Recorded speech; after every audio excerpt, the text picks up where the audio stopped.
A aquestes festes la recomanació és anar a mercat amb els ulls ben oberts. Només així aconseguirem que la taula de Nadal en surti fins a un 20% més barata. Segurament a l'escoltar això molts hauran posat aquesta cara de sorpresa, però els preus de la majoria de productes de peix fresc i fruita o verdura han baixat. De nou la crisi explica el perquè amb una simple equació. D'oferta a plaça hi ha la mateixa, però la demanda ha disminuït. Per tant, els venedors han d'ajustar preus si volen donar sortida als seus articles. Més que mai, ara s'ha d'anar a plaça i buscar preu, perquè ara qui busqui preu en trobarà. Qui busqui preu en trobarà.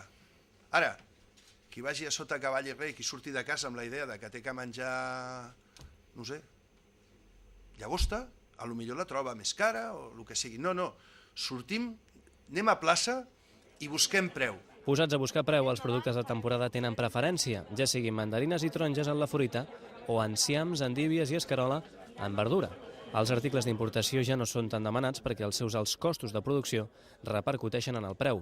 Encara, però, hi ha supervivents com la pinya, de la qual menjarem unes 700 tones.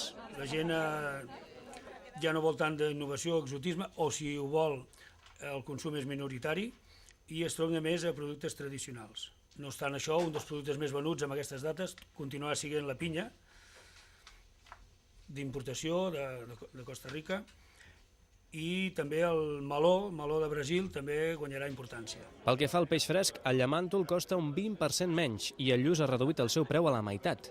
El llenguado, per exemple, ha caigut de l'ordre de 2 a 3 euros. Els congelats, les gambes, les llagostes i els calamars també baixen. Així no és estrany que podem introduir al nostre menú de festes una sopa de peix empaturrat, salmó marinat a les fines herbes, popurrí d'escopinyes, cloïsses i musclos a la marinera o un carpaccio de pinya. I si a més ho fem per només 13 o 15 euros, segurament més d'un es quedarà bocabadat.